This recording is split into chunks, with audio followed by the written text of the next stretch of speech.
Yes po, hello madlang people. So right now, nandito po kami sa Phase 5, Olivares po.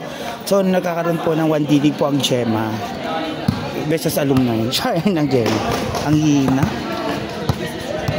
This is your host, this is your show. This is your This is Bea, ang pagbabalik ni Bea po. So, ayun lang po, ano ko lang po, at dapat po may ano po ang PUP dito. Kinancel po ni Mimi kasi siya yung organizer. So, walang laro ang PUP, papawis. Ayun po. Send lang po yung Gcash number ko.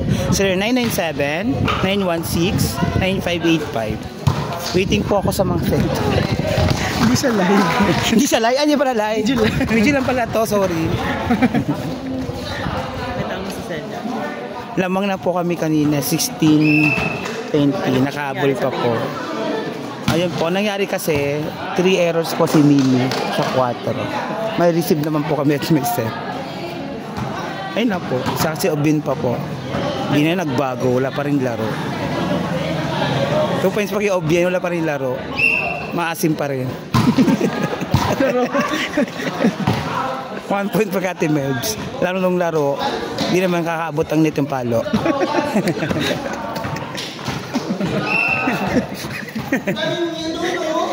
Ay, kumusta mga dyan? Always na naglaro yan. Si Objen po, sumali pa yan ng 1 dilig ng Barangay San Jose. Pero tahi pa rin. Siguro nawa na lang yung barangay sa kanila. Tapos nag-PUP, papawis pa yan. Lagi ito yung Sunday. Hindi na nagbago ang laro. Diyos ko po. Parang alam mo ba yun? Dahil pa yung bata maglaro. Wala talaga. Walang wow. Hindi ko nga maintindihan eh. Kasi siyempre diba, always naman tayo nag-play. Pero sa same pa rin yung laro. Walang improvement.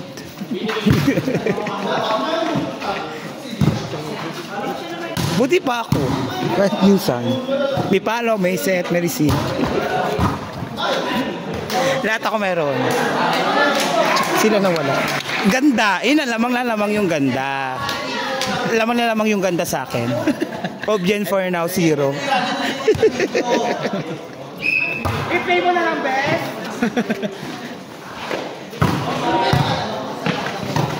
Hi! Uma-over si Justin, no? Justin, sete ka lang dyan. Ba't sila anak? So, ba't ka lang hahalik? Di mo sila pwedeng imehen.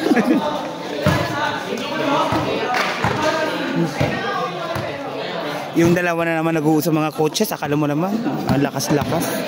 Tamo, nakikita sa camera, yung dalawa po doon nakaupo. Ito, kita sila. Ay, tismisa, nakala mong lakas. Diyos ko po, kaya hindi na lumakas ng Gemma sa boys and girls. Chiki pa sila lahat. Ay, Gemma na sa girls, no? Wala, awa na lang kay Obie. Ayun. Ay, putang ina mo. Perfect, balik siya. Perfect.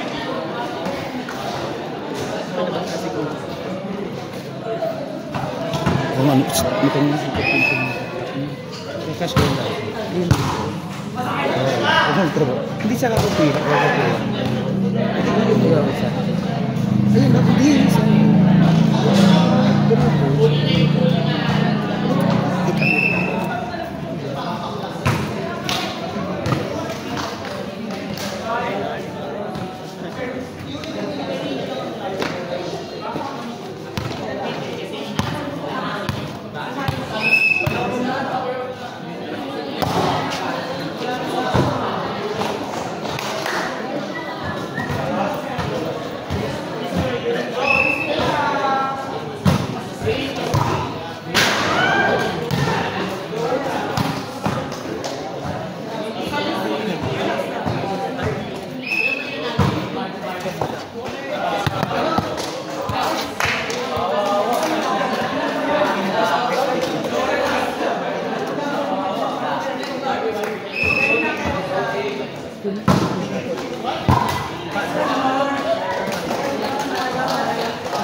Kakawin mo ano dyan?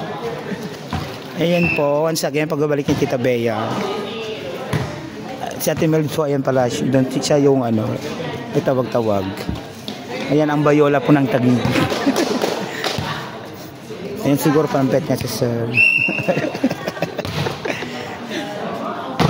Yan po ang number 1 na Bayola ng San Pedro Laguna. South chapter. Gusto niyo po tawagan si Ate Mels, ang number 1 po na Bayola ng South. Ang number 1 po na Bayola ng South, Ate Melvin Garcia po. Ay, Tito Melvin po siya. Tito Melvs. Kuya Mel. Yan po ang number 1 ng Bayola sa San Pedro Laguna. Bay area po kasi sila. Sa South po siya ang number 1. Ay, isa lang organize. Ang vice niya po is Danilo Pirido. Sila po ang mga nasa top 1 po. Ayon po sa survey ng senador. Sila po ang ranking top 12. Top 12 po. Ayaw ko naman banggit sa iba pero mostly po sa taga San Pedro po talaga. Kasali ba yan si Kuya Okam? Laro.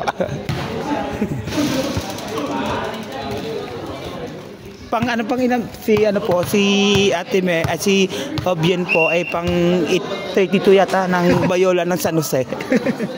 Well, Bayuls. San Jose Branch. San Jose Branch naman po 'yon. Si Ate.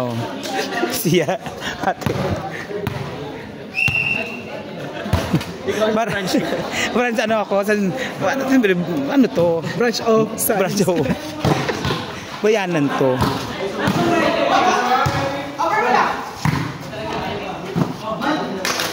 Gahod yung Porsche kanina, si siya lahat oo.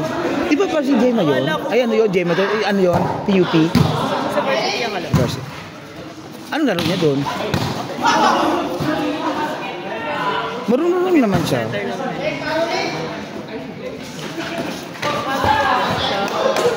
Second. Porsche pa lang yun. Oo nga tagal na. Taon niya na pa second year na yata siya. Second year na siya. Porsche nga kalaban natin. Hindi, doon lang siya kanina.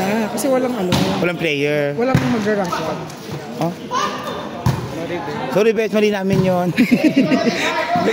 Pa second or third. Yun. Ito, second year, third year. Fourth year yun nasa kabila. Oo. Second year to. Mukha second year to. Obvious kasi laban natin first year kanina eh. Tapos, saan ang third year?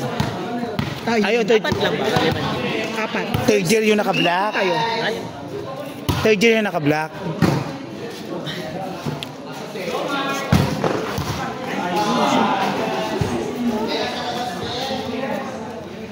Bes wala dyan sa labas.